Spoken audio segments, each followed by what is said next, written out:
Well Raghu friends, One Piece का एक और नया एपिसोड आ गया। Episode number 1132। एपिसोड की स्टार्टिंग में ही हमें बताया जाता है कि रेवोल्यूशनरी आर्मी का एक ग्रुप उनसे हेल्प मांग रहा होता है, क्योंकि टोमी जो कि साउथ ब्लू में है, वहाँ विरोधियों की संख्या बहुत ही ज्यादा बढ़ गई है और वो उन्हें संभाल नहीं पा रहे हैं। पर ईवा उन सभी से कहता है कि वो वहाँ अभी मदद नहीं पहुँचा सकते, क्योंकि उनके शिप में बहुत सारे इंजर्ड लोग हैं जिन्हें उन लोगों ने गोवा किंगडम से लाया हुआ है। लेकिन कुमा वहाँ जाने को राजी रहता है। ईवा उसे कहता भी है कि गिनी जब से किडनैप हुई तब से तुम बहुत ही ज्यादा रेकलेस हो चुके हो। पर कुमा ईवा की बातों को इग्नोर करते हुए वहाँ से चला जाता है और इधर ईवा उसे रोकने की कोशिश ही करता रह जाता है। कुमा सीधा अपनी डेविल फ्रूट पावर का यूज करते हुए टूमी पहुँच जाता है, जहाँ एक सोल्जर रेवोल्यूशनरी आर्मी के एक मेंबर को मारने ही वाला था। पर कुमा वहाँ पहुँचते ही सारे सोल्जर्स को अपने रास्ते से हटा देता है और यही हमें पता चलता है कि गिनी को एक्चुअली सेलेस्टियल्स ने किडनैप कराया था, क्योंकि वो उसकी खूबसूरती के पीछे दीवाना हो गए थे और उसे अपने वाइफ बनाना चाहते थे। कुमा को भी ये सारी बातें पता थी और वो उन बातों को सोचकर अपने गुस्से को कंट्रोल नहीं कर पाता। वहाँ जितने भी बचे हुए सोल्जर्स थे उन सभी पर अपने डेविल फ्रूट पावर का यूज कर देता है, जिससे वहाँ की पूरी एरिया डिस्ट्रॉय हो जाती है और साथ ही सारे सोल्जर्स हवा में फेंका जाते हैं। कुमा की पावर को देखकर तो सारे रेवोल्यूशनरी आर्मी के मेंबर्स भी हैरान थे कि आखिर ये बंदा कितना पावरफुल है।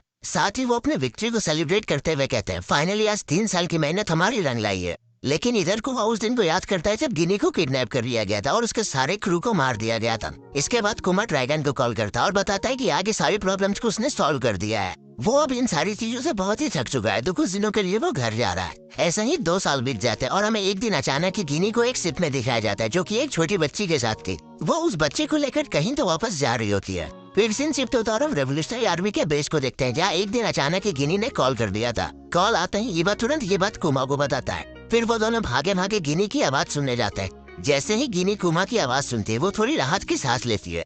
ईवा उसे कहता भी है कि तुम कहाँ चले गए थे गिनी, तुम्हें पता भी है हमने तुम्हें कहाँ कहाँ नहीं ढूंढा। तब गिनी उन्हें बताती कि वो वापस अब यहाँ आ चुकी है, क्योंकि अब उसकी तबीयत कुछ ठीक नहीं है, तो सेलेस्टियल्स ने उसे वहाँ से निकाल दिया है। कुमा परेशान होकर पूछता है कि तुम्हारी तबीयत खराब कैसे हुई, तो हमारे पास जल्दी से आ जाओ, हम कोई न कोई रास्ता ढूंढ लेंगे। पर गिनी बताती कि उसके पास ज्यादा समय बचा नहीं है। तो यही उसका उन सभी को आखिरी गुड बाय, जो सुनते ही सारे लोग शॉक हो जाते हैं। जैसे ही कुमा को पता चलता है कि वो जल्दी ही मरने वाली है, तो उसकी आंखों में आंसू आ जाते हैं और वो नीचे गिर जाता है। तभी उसे अचानक ही रियलाइज होता है कि अगर गिनी यहाँ पर आई है तो वो अच्छे से जानता है कि आखिर गिनी अपने आखिरी पलों को कहाँ बिताएगी। कुमा उसके साथ बिताए हुए हसीन पलों को याद करता है और बिना समय गवाए उसकी ओर निकल पड़ता है। कुमा के जाने के बाद गिनी ड्रैगन और ईवा से कह रही होती है कि कुमा बहुत ही ज्यादा अच्छा है, तो उसका वो लोग आगे ध्यान रखें। और इतना बोलते बोलते वो अपने आखिरी सांसों को लेती है। कुमा अपने डेविल फ्रूट पावर का यूज करते हुए तुरंत सोर्बेट किंगडम में अपने चर्च के पास चला जाता है। कुमा बिना समय गवाए जैसे ही चर्च का गेट खुलता है, वो देखता है कि गिनी नीचे जमीन में गिरी हुई है और उसके पूरे शरीर में छोटे छोटे क्रिस्टल्स निकले हुए हैं,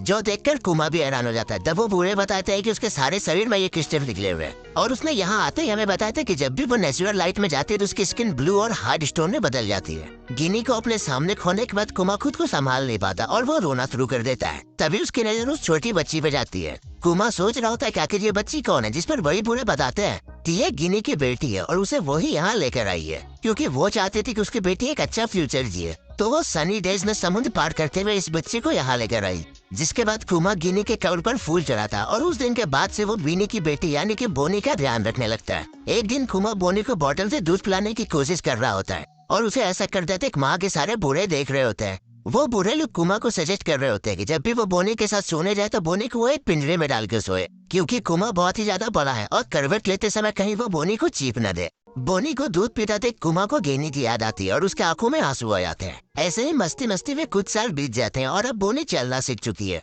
जैसे ही बोनी कुमा को पहली बार उसे अपना फादर बोलती है, तो कुमा के खुशी का ठिकाना नहीं होता। ऐसा ही समय बीतता जाता है और बोनी अब 5 साल की हो चुकी है। कुमा बोनी के साथ समय बिताने के साथ साथ रेवोल्यूशनरी आर्मी के मिशन को भी कंप्लीट किया करता था। एक दिन जब वो मिशन कंप्लीट करके घर आता है तो देखता है कि बोनी गेट पर ही खेल रही होती है। कुमा को देखते ही बोनी उसके पास भागी भागी जाती है और उसे गले लगा लेती है। यहाँ हम देखते हैं कि बोनी के फेस पर भी बिल्कुल वैसा ही क्रिस्टल आ गया था जैसे उसकी माँ गिनी के पूरे शरीर पर था। कुमा को जैसे ही ये बात पता चलता है, वो अपने चर्च के सारे विंडोज को ब्लॉक कर देता है। तभी वहाँ टाउन के 2 मेंबर आ जाते हैं और उनसे पूछते पर कुमा बताता है कि बोनी के फेस पर एक छोटा सा क्रिस्टल आ गया है, जो कि बिल्कुल उसकी माँ के जैसा है और अगर उसके शरीर पर नेचुरल लाइट पड़ी तो उसका भी हाल वही होगा जो उसकी माँ का हुआ था। इसलिए उसने चर्च को पूरी तरह से ढक दिया है। जैसे ही वो दोनों बोनी के फेस पर उस क्रिस्टल को देखते हैं, वो पूरी तरह से हैरान हो जाते हैं और भागते भागते डॉक्टर को बुलाने चले जाते हैं। बोनी के चेकअप के लिए बहुत से डॉक्टर आते हैं, पर कोई भी उसकी बीमारी का ठीक इलाज नहीं कर पाता। कुमा भी बोनी की इस कंडीशन को लेकर चिंतित था एक दिन वो रेवोल्यूशनरी आर्मी के बेस पे जाता है और उन सभी से कहता है कि वो भी इस काम को छोड़ रहा है क्योंकि अब वो पूरा समय अपनी बेटी को ठीक करने में देना चाहता है। एक दिन कुछ बच्चे बोनी को चिढ़ा रहे होते हैं कि तुम तो वैम्पायर हो, तुम तो धूप में बाहर आ ही नहीं सकती। तभी बोनी उन्हें एक जोरदार लात मारती है, जिसके बाद वो बच्चे वहाँ से रोते रोते भाग जाते हैं। पीछे से कुमा आता है और बोनी से कहता है कि तुम्हें मैंने कितनी बार कहा है कि तुम धूप में मत निकला करो, तुम्हें कुछ हो जाएगा तो। जिस पर बोनी कहती कि मैं तो सिर्फ मजाक कर रही थी, मैं वैसे भी बाहर जाने वाली नहीं थी और आप मेरी इतनी चिंता मत किया करो। इसके बाद हम देखते हैं कि बोनी एक खेर पर बैठकर कह रही होती है कि वो बदमाश बच्चे मेरे इस क्रिस्टल का मजाक उड़ा रहे थे, पर मैं कर भी कह सकती हूँ, ये है तो एक डिजीज ही। तभी कुमा कहता है मुझे लगता है कि वो बच्चे भी तुम्हारे इस क्रिस्टल को देखकर जलते हैं क्योंकि ये क्रिस्टल लगता ही तुम्हारे ऊपर इतने प्यारे हैं। जो सुनते ही बोनी भी खुश हो जाती है। फिर हम रात का सीन देखते हैं जहाँ कुआ बोनी से कह रहा होता है कि अगर तुम ठीक हो जाओगी तो तुम दुनिया के किस कोने में घूमना चाहोगी। जिस पर बोनी कहती है कि उसे स्काई आइलैंड जाना है। जो सुनते ही कुमा भी कहता है कि क्या ऐसा आइलैंड सच में एग्जिस्ट करता है। फिर बोनी उसे बताते है कि हाँ मैंने ऐसा बुक में पढ़ा था और वो उसे उस बुक को दिखाने लगती है। वो उससे कहती है कि ये आइलैंड सन के करीब है तो जरूर वहाँ निका भी होगा। निका का नाम सुनते ही कुमा बोनी के लिए निका पे डांस करने लगता है और बोनी भी उसे ज्वाइन कर लेती है। इसके बाद बोनी थककर सो जाती है और कुमा बाहर एक डॉक्टर से बात कर रहा होता है जहाँ वो बताता है कि तुम्हारी बेटी को कभी न ठीक होने वाली बीमारी है और उस बीमारी का नाम सफायर स्किल्स है। वो डॉक्टर ये भी बताते हैं कि ये डिजीज किसी भी नेचुरल लाइट से रैपिडली फैल सकता है, चाहे वो सनलाइट हो या मूनलाइट। और अगर किसी तरह तुम लाइट से बच भी जाते हो तो भी ये धीरे धीरे बढ़ता ही रहता है। तब कुमा उस डॉक्टर से कहता है मेरी बेटी को बचाने का कोई रास्ता तो हो गए। जिस पर वो डॉक्टर कहता है मैं तुमसे किसी भी बात को छुपाऊंगा नहीं, सच तो ये है कि तुम्हारी बेटी के पास अब बस 5 साल ही बचे हैं। जो सुनते ही कुमा पूरी तरह से शॉक हो जाता है और टूट जाता है। फिर कुमा वापस चर्च के अंदर जाता है जहाँ उसकी बेटी बोनी उसे डराकर नीचे गिरा देती है और उसे कहती है कि मैंने किसी के मुंह से 10 साल का जिक्र सुना, क्या होने वाला है 10 साल के बाद।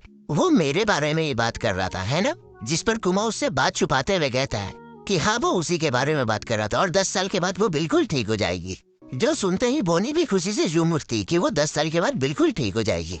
वो कुमा से कह रही होती जब मैं ठीक हो जाऊंगी तो मैं आपके साथ ट्रिप पर चलूंगी। उसकी बातों पर कुमा भी मान जाता है। इसके बाद ऐसे ही एक और साल बीत जाता है और हम देखते हैं कि सोरबेट किंगडम वापस से तबाह होने की कगार पर आ गया है। सारे बूढ़े कुमा के पास जाकर उसकी हेल्प मांग रहे होते हैं क्योंकि वहाँ के किंग ने फिर से वही रिपीट किया है जो 16 साल पहले हुआ था। जो सुनते ही कुमा बहुत ही ज्यादा गुस्से में आ जाता है और यहीं पर हमारा एपिसोड खत्म हो जाता है। नेक्स्ट एपिसोड में हम देखने वाले हैं कि आखिर कुमा उन सारे सिविलियंस को बचा भी पाएगा या नहीं।